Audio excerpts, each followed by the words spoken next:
Tried to start a revolution, but I didn't print enough pamphlets.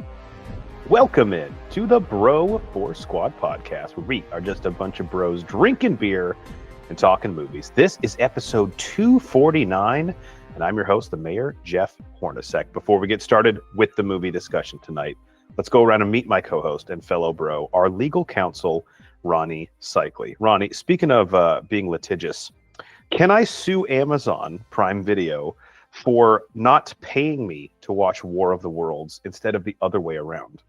I think this might be the largest class action suit in the history of the world, because there's a lot of people who are going to be joining that. It'll be so much that we'll get a massive settlement, but once it's divided up among all the people, it won't actually be that much. Maybe we'll all get $1,000 Amazon gift cards. Well, that can move mountains, as we know. World's over, infrastructure's collapsing. Amazon gift card? Go on. The little tease, we're not really going to talk about that movie tonight because I think we have something bigger in store for it coming up later. But here on the Bro 4 Squad podcast, we start every episode off with the most important thing in any bro's life, and that is chest day. And our chest day today, we're going to bypass a game, movie topic, or news and go straight into our protein shake, which is what is in our cup, also known as what have we watched lately. Cycli, these past 2 weeks, I have actually been afforded what for me now is a rare opportunity of getting to go to the movies several times. Wow. So I've seen some of the new shit, which was on my must-see before end of summer list. So I got a couple good ones here to talk about, but I will let you go first. What is in your cup, also known as what have you watched lately? Can we at least, I just want to reference, we'll start it off with the bang that we both just watched The War of the Worlds 2025, the Ice Cube phenomenon on Amazon Prime. Now, like you said, we won't go too much into detail, but I kind of wanted to talk about how we got where we got and maybe entice people into listening to what we're about to do with it soon. So you might have heard us on the pods, obviously big horror fans, big superhero fans, but we also have notoriously loved terrible, bad movies. Maybe more than both of the other two that you previously mentioned. Yeah, maybe. I don't know. There's just something about a bad movie that is so entertaining to me. Bad movies are better than good movies, I think. Yeah, especially a bad movie that doesn't realize it's bad. Like you have the Sharknadoes and the ones that are just like over the top, and we get they're doing a shtick. Like, okay, like if that's they're in fine. on the joke, it's not fun. It's definitely not as fun. And there's some movies that genuinely think they're doing something authentic, and that just, I don't know why, especially disaster bad movies. There's just something extra special when it's a bad movie and a disaster movie. And so I just saw Reddit and Twitter abuzz about this 2025 installment of The War of the Worlds. First of all, I didn't even know they were doing one, and also all of a sudden I saw articles on Discussing Films Twitter and that this film has 0% on Rotten Tomatoes. 0% on Rotten Tomatoes is as equivalent as 100% on Rotten Tomatoes. I'm like, you have my attention. Yeah, it's just as hard to get. Yeah, that is just as hard to get. It's my opinion on the NCAA tournament, a 16 seed has the same path as the 1 seed. They're equivalent. They're just coming at different end of the spectrum. Right. As an audience member, I'm actually way more intrigued in watching a movie that has a 0 than a 100. What? Because you have to be how is this possible? One person out there is going to like this. And so I sent that out to a couple of the bros on the podcast. And all I'm going to say before we do our deep dive and commentary on it is this movie, you cannot oversell how bad it is. It's sometimes you don't want to tell your friend a movie's too good. It's it's going to set the expectation too high and you're going to be let down. There is no scenario in this movie where, especially when you get to the end and the climax of this film and Ice Cube and everyone else's performance, and the dialogue, the pacing, the graphics, this is atrocious on every level. And we'll get into this, but this might genuinely be the worst movie ever created. I want to check the credits because could there have been a script supervisor?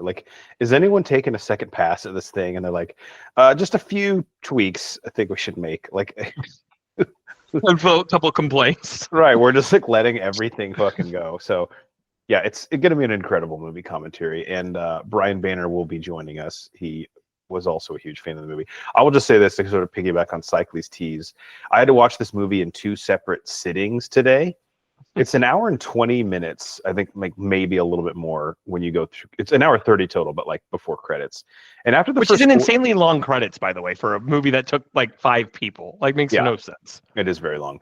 After the first 40 minutes, I texted you and Banner, and I was like, dude, this isn't like good, but you guys need to relax. It's not like the worst movie ever. And then about another 20 minutes passed, and I was like, oh, okay. Nope, you're right. Never mind.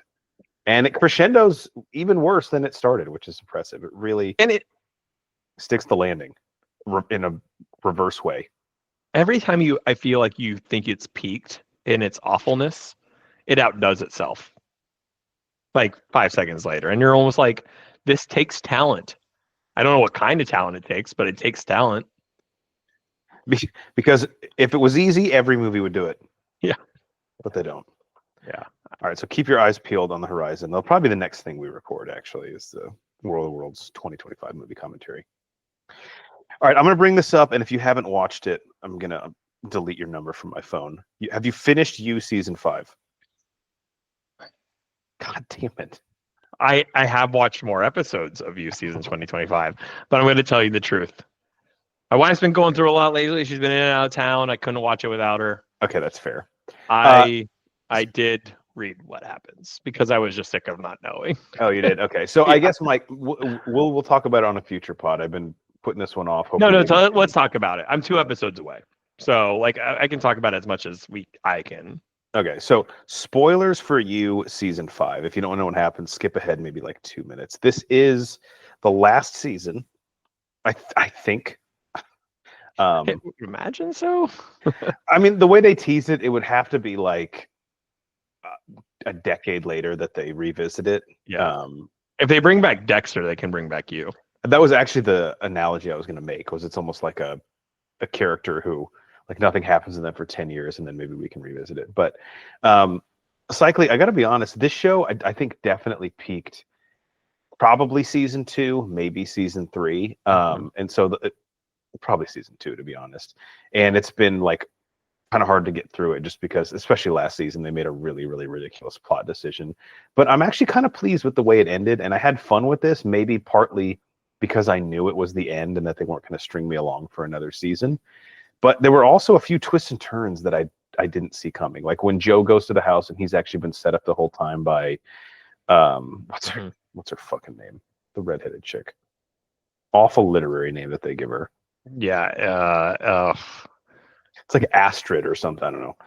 When they set him up, I did not see that coming. That really kind of like was a shot in the arm for me with the show. And then him getting his comeuppance, I think, is a good way, and actually getting like sent to prison is a good way to end it, because the entire time he's just found. How many people does he murder in the series? The show, like 50 almost. Oh, absolutely. I'm sure there's a body count online. Yeah, and starts to get pretty sloppy with it. So for him to actually get caught, I thought was kind of an interesting way to end the show, because I think in a sick way we were 23 according to the internet. There's no way, dude. It's got to be way more than maybe those are on-screen kills. There's a lot of inferred people he killed. Like, yeah, I would have lost that because I would have taken the over. So I know you haven't finished it yet, but what are your thoughts on sort of the trajectory of this in the last season, and then maybe overall on the show's legacy, or what your lasting taste in your mouth is going to be from it? And by the way, her name was her fake name was Bronte. Bronte, right? Yeah, like Brontosaurus. Yeah.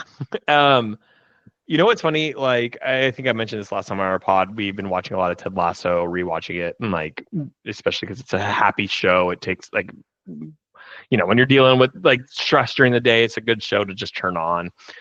And then we would go put on You, and I never realized like how much soap opera-y it feels. Like, truly, until you're watching something else and then immediately jump to it, or you watch You and then jump to something else. But I have to remind ourselves, this was a Lifetime show to start with. You know what I mean? Like, we need to at least take a step back and acknowledge like the ridiculousness of the premise. Like, this was never intended to be this like just incredibly written and well acted mystery thriller. Like, this is a Lifetime over dramatic, slightly romantic like show, but like with the little bit of murder mystery. Like, so if I remind myself that this was always going to be an over dramatic psychological thriller, I can still stomach it. It definitely maybe lasted a season or two too long. Yeah, for sure. I But think I season will 4 was its worst season too. by far. And I think you and I have always talked about certain shows. When you know that the end is coming, it's easier to write. The shows that truly struggle are the ones that have something going, they're popular, and they don't have a story, but they have to keep it going. And I can like refer to like Lost, especially in the like 4 and 5 seasons. You and I can talk about How I Met Your Mother doing that for a couple seasons there towards the end. Like, why like shows like Breaking Bad stand out is because they were begged to go on and they said no. Game of Thrones lived to be didn't die to become a hero, like Right. lived to become a villain, right? Like, so Yeah, now people remember it as this like yeah. piece of shit, basically. So I think you were right. You peaked around season 2 and 3, and Netflix didn't know what to do with that popularity, and it was always going to die as a villain because of that. But I still enjoyed it. I still watched it. I did Like, too. it's just cheap TV. It became, instead of like me legitimately watching it, it was like kind of like my trashy, like you said, soap opera. Like, I couldn't justify this with like actually having merit, but it's just garbage that I have fun with. To varying I think degrees. it's nice that they didn't kill him. Yeah, that's what I was expecting to happen, or him to sort of have like a heroic moment at the end, and because in some sick fucking way I would have like forgiven him for everything he's done if he ended up doing something heroic in the end. I don't know why. It's just the way that the show is framed. I'm like, God damn it! Why do I not want him to get caught? I can't even explain it. It's the frame, and it's an interesting thing about his charm, his looks, and all of that. It's like you still believe, and we as viewers always like why we like shows like you and Dexter and Breaking Bad. We see ourselves cheering for clearly the bad guys because we feel that they're redeemable. We see their motivation, why they're coming from a place like Joe Goldberg never really wanted to kill anybody. Come on, he was always doing it because like he cared too much or loved to. It's like absurd things we excuse. And it's what I love about storytelling is how if you just flip the idea to the viewer, how we can cheer for the villain. If we watched it from the different perspective, he would be so evil to us. And also, everything with him is like the Oreo in the like bag of Oreos. It's like, this is the last one, okay? Yep. And then after that, I'm never going to kill again. Yeah. I got to get through this one last kill to be good. I'm like, well, it's episode 2 of 12, so I feel like you are going to kill again. No, yeah, it's a little early. Where does season 5 rank for you? I'd have to go back and rewatch season 3. Season 3 is the one where him and Love have the house in the suburbs. Yeah, right? it's like where he's most domesticated. Yeah, I think it goes season 1, 2, and then probably 5, and then 3. I think that would be fair. Love, 4 is definitely last. Is Love the only love interest that lasted 2 seasons? Yeah. That's interesting. Last thing, are you? I know you would think they couldn't afford her, but she does have a Netflix deal because of Wednesday. Are you surprised they didn't bring back Jenna Ortega at all? I'm more surprised on. I wanted that to happen, but I'm not surprised with her schedule and her profile now. The way that they set up a lot of things in this, where it was like it would cut real quick to someone giving like a character testimonial on Joe Goldberg. I thought maybe they could do like a quick like 4 to 5 second thing of her like saying something about Joe, but it didn't happen. I don't know if it was like I'm assuming scheduling didn't work, or the idea of her just being able to say like 1 or 2 things wasn't enough. Like, or there's so many characters that they could have brought back and done that with. So maybe they just felt like maybe they asked. I would imagine they at least made the offer. It is crazy. The guy that he trapped in the glass case at the beginning of season 2 is now like helping him. So talk about Stockholm syndrome. He's like his fucking. I always loved him. Yeah, he was good. All right, what else you got? Let's see. Oh my gosh, I just lost my list. Okay, so I don't know if you've ever watched it, but it's officially done. But we finished the Righteous Gemstones on HBO Max. Now that it's called again. I am Did, not, but I'm a big fan of Eastbound and Down, and I think aside from Danny McBride, some of the creative team crosses over with this. So yes, it might be something I would enjoy. it's phenomenal. I mean, it's over the top. It's extreme. It's ridiculous in every sense of the word. But it's so good. It's so great. Like, I mean, you know the concept, right? Like, they're a huge like They're evangelical like a preacher mega church, family, right? yeah, mega church, like billionaires, like they. But The it's Joel like they're like, Austins. yeah, exactly. But like the absurd behind the scenes of like this behavior and like how they manage themselves, their family, and like how absurd they are. I mean, it's hard. It's so funny to explain the show because like it's so over the top. It's so absurd. Again, and the script writing is hilarious but ridiculous. So I don't know how they could have ended it any other way. Like, because it's very much a show that like they're gonna end it unless they kill everybody. Like you could theoretically have another season. Like it's just them existing and always having different conflicts and stuff like that. But like it ended at a good place. I don't want to spoil too much, especially if you do watch it or anyone. It just ended a few weeks ago, I think, and um, I do think it's absolutely worth watching. For the most part, I think it's pretty much a 30-minute to 45-minute show. Yeah, some of the episodes there here is 29 to 60 minutes, depending on the episode. So especially for an HBO show, like it's easy to swallow, and especially that first season, like you can binge watch it so fast. But Yeah. I am like originally wasn't that big of a Danny McBride guy, and like you and I have talked about a lot of the things he's done and the projects he's worked on.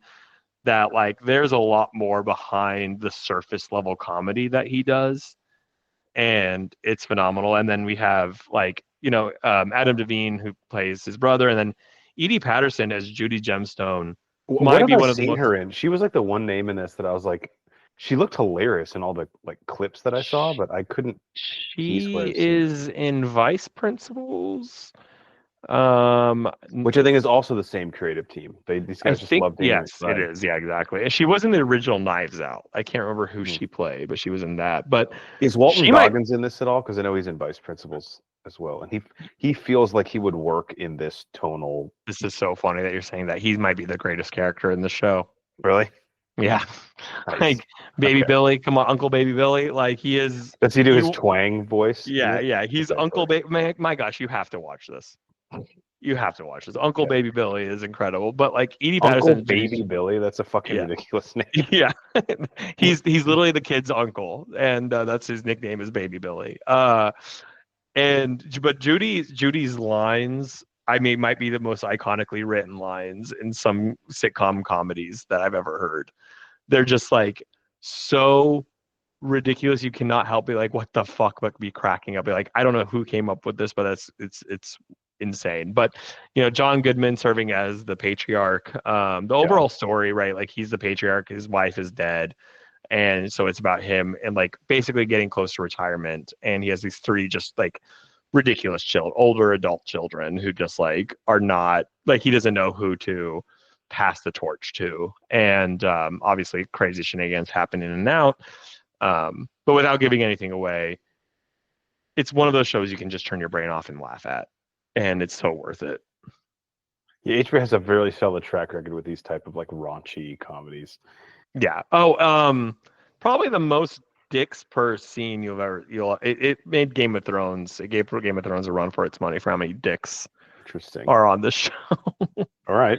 My wife would be like, "Why do they keep showing this?" I'm like, it's because Danny McBride thinks it's funny. Like that's it. He thinks dicks are funny. Well, it's That's like the Family Guy joke, right? Where if you look at like the line graph, it's like, okay, it's funny, more dicks, it's funny. Right now, it's not funny anymore. You keep doing it, okay, it's funny. and it's funny again. Yep. Yeah. The Family Guy, like I said, method. All right, I will check this out at some point, especially now that it's ended. Might be easy to binge all of it. It's 4 seasons. It's super fast. And again, I like this creative team. I think everything they've done, I've had some interest in. All right, I saw Megan 2.0. You did, and you didn't tell me, you son of a bitch. Yeah, I'm sorry. I watched it at our local library. Cycle, you and I actually, I mean, I wasn't a huge fan of the first Megan, but I definitely thought it had some interesting stuff going for it. It wasn't the best of that genre, but it was entertaining enough. Yeah, so Megan 2.0, I had not heard a good thing about, and I was very curious to see it. And it does two things, I think, wrong that make it suck a lot. First off, it is now in on the joke, and it basically plays like a straight comedy. The other thing that it does is it like completely changes the genre. The first one was sort of like a tech, like not nowhere near the Black Mirror levels because it was such a like ridiculous and laughable concept, but there was definitely like a horror element of like, you know, the robot takeover and stuff like that. This one is like an action movie, and then there is a scene, and it's played totally for laughs, but my jaw was on the floor, where Megan starts serenading Allison Williams' character. Just what does she serenade her with? I can't remember the song, but it's like fucking ridiculous. And the entire time, Allison Williams' character is like, "Please stop, please stop." She's literally saying this, and Megan's like, "Whoa, whoa, whoa." Oh my gosh! So Megan 2.0 actually had some decent action set pieces, but the whole thing is such a fucking mess. It's not funny, and it thinks it's hilarious. And this is the problem. Once these movies, like once we're not making fun of them anymore and laughing at them, and they think like they're a part of the joke, it's not entertaining. It's Morbius. It's not. No, sorry. Like you can't be in on it. And this is it didn't do well. 39 million in the box office. Yeah, I think people have started to say Blumhouse is getting to the point where this one, I think the budget ballooned too, which is sort of like very anti-Blumhouse as well, because that's what their calling card is low budget, moderate box office. But Blumhouse, I know the last few years, people have started to say like they've kind of become a victim of their own success, and they're greenlighting projects they probably shouldn't, and they're not keeping budgets at reasonable levels like they used to. And I think this right here could be maybe like where the bubble bursts a little bit, and they kind of have a come to Jesus moment. And they're like, we need to get back to our roots. Am I completely wrong? Not to throw us completely off digress, but like, didn't Blumhouse just get Saw? Or am I having my studios wrong? Sounds right. No, I mean, I know Lionsgate has basically been trying to get rid of it for a while, which I don't really understand. But I think, yeah, they might have. I do think they have a deal with James Wan because he did Malignant with Blumhouse, I think. Yeah, he did, and I think that, and like that's why I'm a little torn. Not that the Saw franchise has just helped banger after banger, but you know, you and I love it. It's just like that was one of my concerns about where Blumhouse has kind of been these last few years. Yeah. So we'll see. But yeah, that's surprising because I will say you and I didn't like Megan, the original Megan, as much as I felt like the internets did. Like I felt like everyone else liked it more than you and I did. We liked it fine. It was fine, but I was kind of like, what am I missing? Like I feel like we get 2 or 3 of these movies every year. What did Megan do? I'm actually surprised it did as bad as it did in the box office. Yeah, I really think the trailer was pretty transparent that they were kind of like now parodying the first one, and I think audiences were a little put off by that. I mean, so I just looked this up, 181 million on the first one. Damn. And clearly it's only been, 6 weeks since it came out, but like that's a huge drop off. Yeah, and sequels are supposed to do better. I mean, just based off inflation. Like, come on. Yeah, this had a bigger budget than the first one too.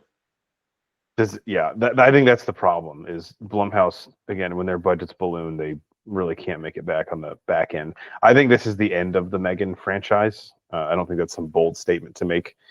But I think Blumhouse would have, if you would have asked before the second one came out, do you think this has legs to be a franchise? They'd be like, "Fuck yeah, dude."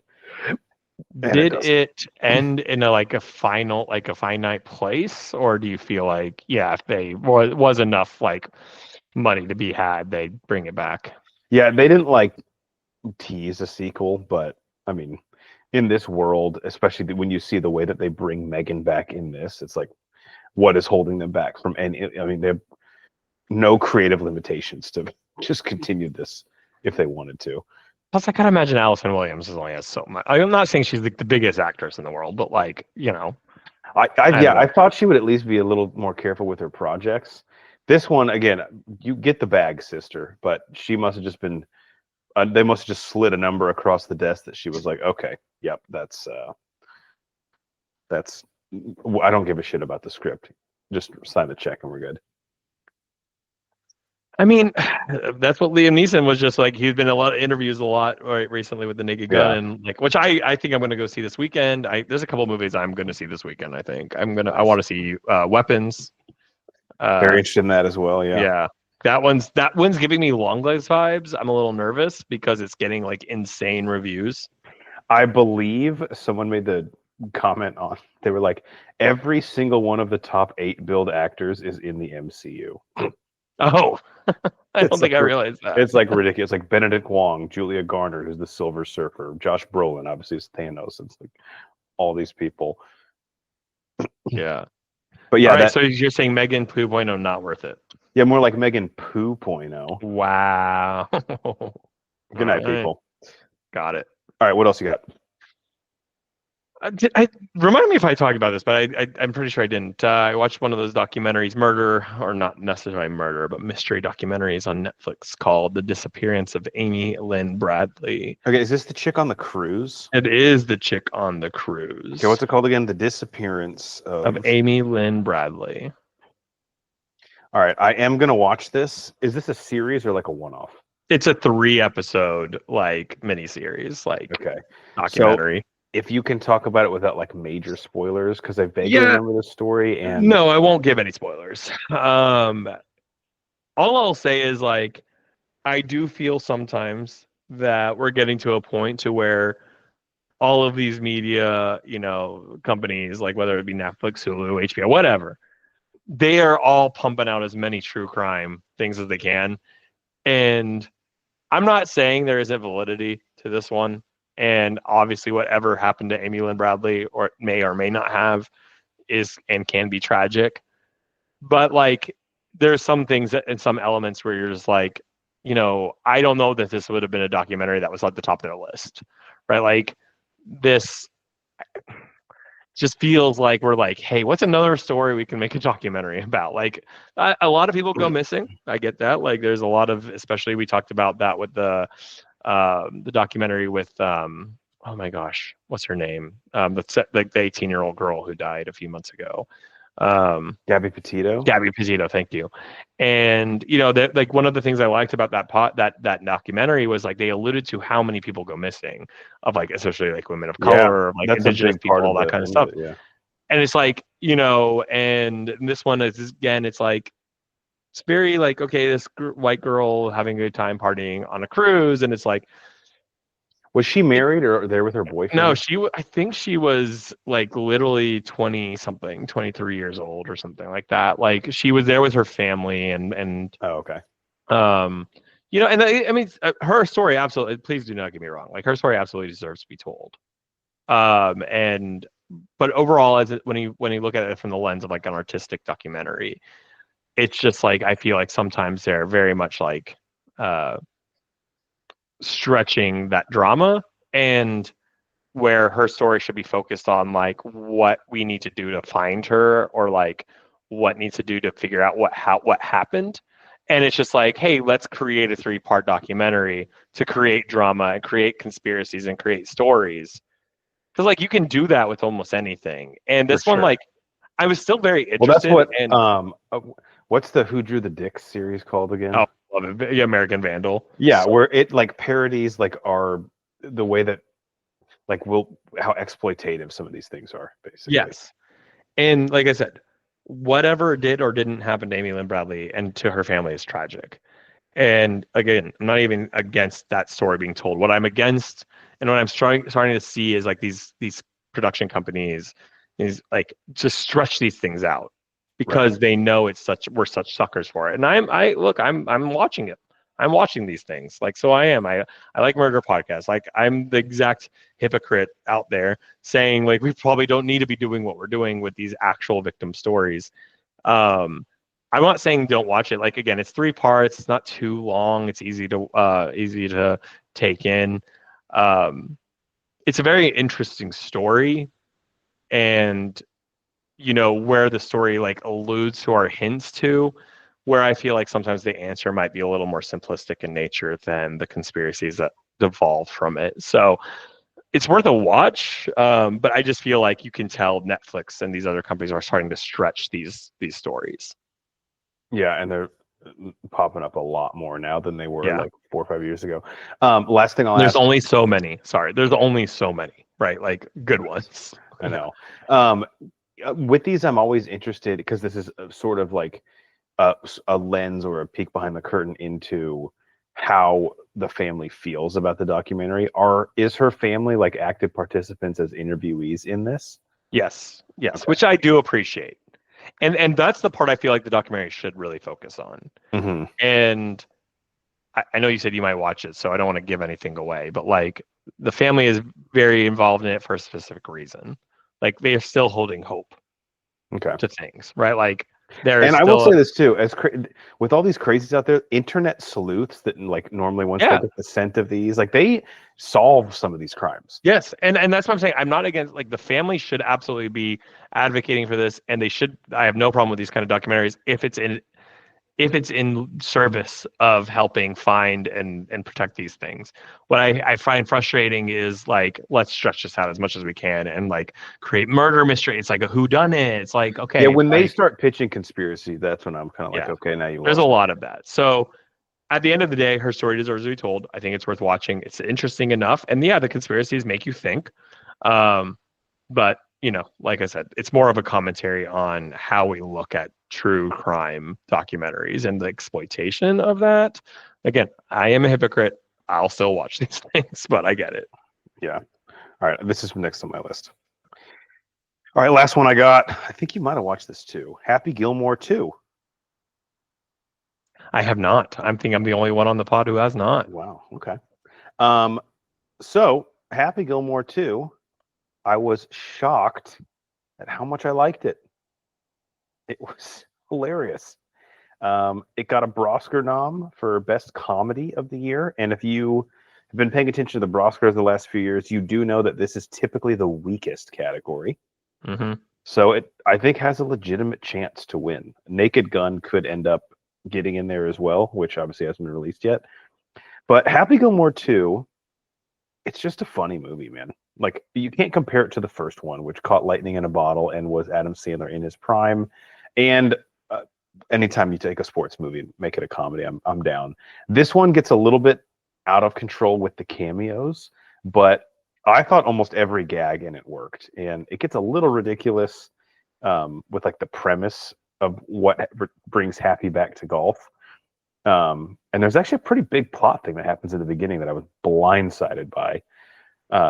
I really enjoyed it though. And as far as like comedy swings and how many times it connects, because that's always, I think, important, right? Like the ratio of joke attempts versus successes. I think this one's pretty high up there.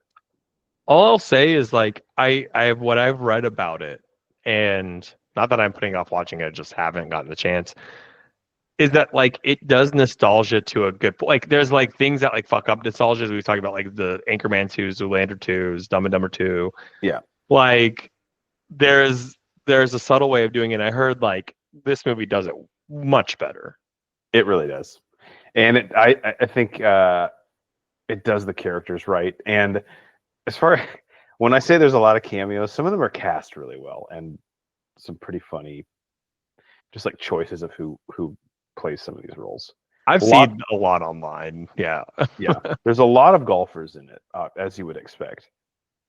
Pretty funny instances. Would you say like it exceeded expectations when you first heard about this? Like how excited was your level going in? Do you have like going in being like, oh, this is probably gonna be stupid, but yeah, so I've been kind of all over the place. When it was announced at first, I think like 2 years ago, I was like, dude, don't fucking ruin the original. Don't touch that.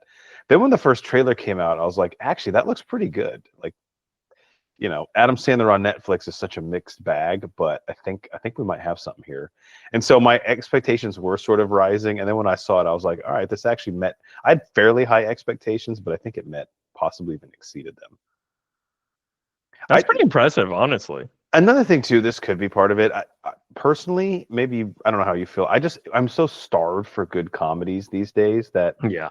like I'm willing to give them more the benefit of that. Like Heads of State, that movie with John Cena and Idris Elba, where John Cena plays the president and Idris Elba's the prime minister, that just came out. I had a lot of fun with that, and it's because we don't get many comedies anymore. No, I So know. these days, I think John Cena. I'm starting to like John Cena, so help me. But that's why I'm really excited. I think like go to see Naked Gun. Like I not only does it have great reviews, everyone has said like you said, the ratio of jokes per minute like that hit is crazy. Yeah. So, like I feel like we're desperate for that. And Akiva Schaffer is directing The Naked Gun, who of course is from The Lonely Island, and he did Pop Star Never Stop, Never Stopping, and which is so good. Yeah. And I believe he might have done the Chippendale Rescue Rangers movie, which I thought was so great. Underrated. That movie was so much fun. It was so good. I know. So good. All right, that's all I got. Do you have anything else? No, I'm good. Awesome. All right, that brings us to the last part of our show, our question and answer segment. Do you even lift, bruh?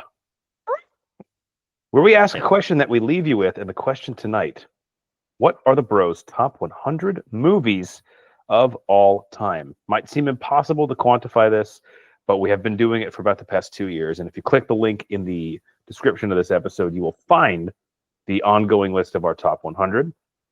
Cycly, you and I are both down to our number 26 movie on our lists. But How did before we we get get here, to man? that, it's wild. Like, this is very serious territory. Before that, though, just in case someone's either new to the pod or just this might be their favorite part of the show, let them know what these lists are, because as we always say, we're not film majors, we're not want to be directors, we're not critics. So these top 100 lists have a little bit of a different feel to them than people might expect when they hear the idea. First of all, speak for yourself. I was in a number of films in college, and they were quite well received. Okay, so, they were received, we'll say that. This is absolutely our top 100 movies. And when we say that, we take into account all the movies we've seen over our whole life. It's fun to do, to think back all the movies you saw as a kid, teenage years, adulthood, whatever, and really think about like how each movie impacted you and made you love it. How did it make you laugh and make you cry? Didn't mean it has to be the best movie you think you've ever seen. It's just how it feels for you. And there's plenty of movies out there that Jeff has on his list that I'm like, that movie sucked. There's plenty of movies out there that Jeff will be like, oh man, that guy has great taste in movies. Like, I mean, I absolutely get that. Wait, how come in your scenario my movies suck, but then yours I compliment yours?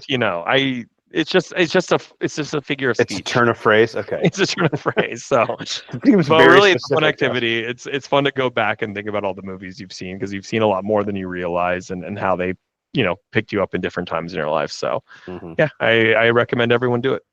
Beautifully said. All right, on the list, we're now down to our number 26 of all time. Cycly, you last gave us The Emperor's New Groove as your number 27. My number 27 was Galaxy Quest. So what is one ahead of that on your list at number 26 of all time? Talking about our boy John Goodman a lot tonight. Here we go. The Big Lebowski. Wow. Back-to-back John Goodman movies for you. Yeah, 1990. Yeah, not back-to-back John Goodman movies. Talked about Righteous Gemstones tonight. Do love the guy. He's incredible. So happy to see him well represented. I know this movie's iconic. I am embarrassed to say I've never seen it. Oh my gosh. Yeah. It's not just like funny. It's just like you said, it's iconic. It's a cult classic. It has every layer of eccentric ridiculousness, absurdity, but quotable moments that just stick with you. Like the movie sticks with you, like in every layer. Obviously love Joel and Ethan Coen. Like they always, to me, like their movies are so incredible. They can have they go from this deep, crazy movie to like this ridiculous, like satire comedy. And so they are always high on my lists, but Jeff Bridges playing the dude. I mean, even if you haven't seen it, you've heard of the dude, right? Like, oh yeah, that's just like your opinion, man. Yeah, it's just those kind of lines throughout the film, and every scene he's in, he just carries so well. Like the absurdity of what's happening around him with the nihilists and all these other people. John Goodman's character, who is just like this absurd, angry, vindictive I've seen quotes man. from the infamous bowling scene as well. Yeah. Oh yeah. There's so many. This isn't Steve Vietnam. Buscemi. We have rules. Yeah. Steve Buscemi, who I always loved the Steve Buscemi in the Coen Brothers movies because he's either like he's literally accosted or beloved. Like if you actually look at how Steve Buscemi is treated in these movies, it's hilarious. So in this movie, he's just like attacked incessantly, like nonstop. Yeah, I believe they did a spin-off with John Turturro's character recently, I believe, which was kind of controversial because isn't he like a pedophile in it?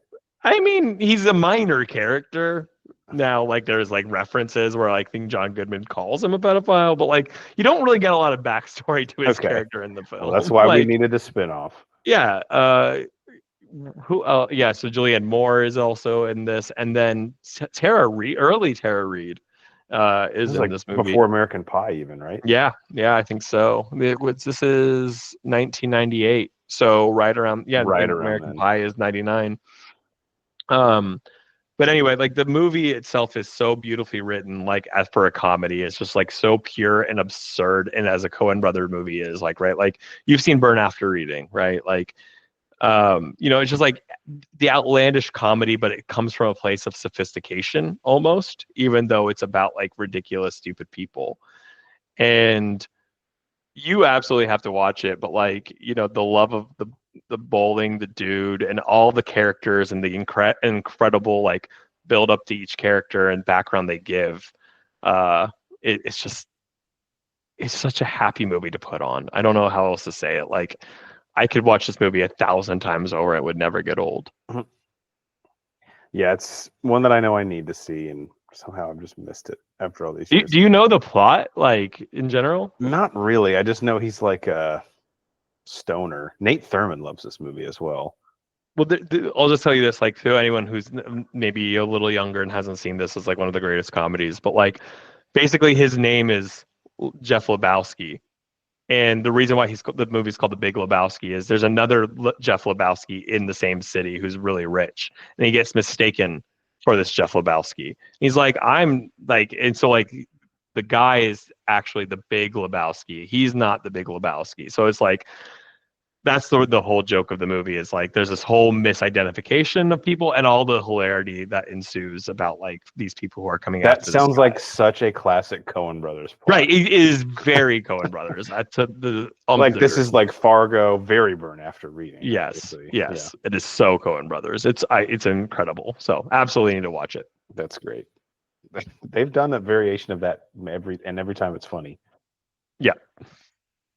All right, my number 26, coming in just ahead of Galaxy Quest, is the quote from the top of the episode, Thor Ragnarok, which I think is by far the funniest Marvel movie. I think it is by far sheer brilliance by Taika Waititi. And I think what impressed me most about this was, like, if you take what Thor was in the MCU prior to this film, like a very kind of brooding Shakespearean tragic character, and Taika Waititi said, I don't really give a fuck about that. Like, canonically, I will make his through line tie in, obviously because Hulk's even a huge part of it, to everything in the MCU, but I think Thor is hilarious, and I think Chris Hemsworth has the acting chops to do so, and that's what I'm gonna do. So also, I want Matt Damon to play an actor on Asgard who is playing Thor in a play. So let's do that. And all the jokes in this work. It's funny because Ragnarok in the comics is Thor's darkest arc. It's essentially Surtur, who is like a demon, destroys his home of Asgard. And Taika Waititi basically turned it into a straight up comedy, and it somehow is effective when it like really shouldn't be. Yeah, I love this film actually. Like, as again, it's not the biggest Marvel guy. I thought it was so much fun. Like, it is ridiculous, especially after like I wasn't the biggest fan of Thor 2, and it came back around. But I always still like credit this movie again as someone who's so like outside the Marvel universe. of like its connection into the Endgame at the very end. Yeah. Like right, like you have this movie that is a little over the top and fun and just fun superhero movie, and then it just like brings it right, but like at the very. And that's how Infinity War literally starts, is like the next 5 minutes. Right, exactly. And so like I was like I loved that. I just love how they pulled that off. Yeah. And you would never have put that movie together to think like this is going to lead into the final like climax. And the Grandmaster, played by Jeff Goldblum, I mean, yeah, you could say he's parodying a couple different like political figures, but 100%. pretty good. One of my favorite parts in it is when there's like the people on oh my god, what the fuck is the planet he's on? They're like plotting their rebellion, and someone says, "Sir, the prisoners," and he goes, no, sorry, sir, the slaves," and he goes, "Ahem, prisoners with jobs." Yeah. Actually, like that did you ever watch that Jeff Goldblum movie where the show on Netflix? Oh my gosh, I know you watched it. Yeah. The trailer just It- seemed way too far out there. It was good. I really hate that Netflix canceled it, but like that very much I felt like built in his character from that into what was that show? It was called like Gods or something, but it was spelled weird. I don't know. There was sort of like a mini chaos with a K. Yeah. There was sort of like a mini Goldblum-assance for a little while. There was, yeah, absolutely. What was going on? Because he had a show. He started doing the apartment.com commercials. Yeah, which I only use because of him. Yeah, absolutely. It's the place. They're not sponsoring the show yet, but they will. Yeah, we're just waiting on a couple calls back. They'll get back to us. All right. That does it for episode 249. Cycly, any advice you want to leave the people with, or is it just the classic? It's the classic, guys. It's getting bad out there. It's getting worse. Honestly, I feel like driving is getting worse in this town. Every day and everywhere, Scrooge is getting worse. Yeah, and Scrooge is driving the left lane, but going 5 miles under the speed limit. So, guys, get out of the left lane unless you're passing. Unless you're going faster than the person to your right, get out of the left lane. Very well said. Neighborhood Ring app update for you, because I'm always about what we should and should not be posting in our neighborhood or apartment complex social media groups. Got an update today that someone's power is out on my street. Oh my gosh. So are you okay? No. Oh, it's like an old school. Are you hurt? Yes. He thinks about it. I'm hurt. So if you're posting in these social media groups, just be smart about it. I will say this. There were no 4th of July posts this year. Normally that's like Christmas in these apps. Maybe they blocked you. That's probably what it is. You fly too close to the sun. I was trolling too hard last year. Is there a gunshot? No, it's the 4th of July. Calm down. Yeah. People will be like, my cats don't like this noise. Like, well, tell your cat that we're fucking human beings. Yeah, right. What are we supposed to do about that? Like, what if you want to change the way I live my life? All right, thank you guys for checking us out. For our legal counsel, Ronnie Cycly, I'm the mayor, Jeff Hornacek. We are the Bro4 Squad podcast. Follow us on all of our socials at Bro4 Squad. Type in Bro Force Squad as 3 separate words on Letterboxd, Apple Podcasts, YouTube, Spotify, Amazon Music. You'll find us there. Go to our website, bro4squad.com, to check out all of our links, everything we've ever posted, and our squad blog. Until next time, I need to go see what I can do to get this guy's power back on.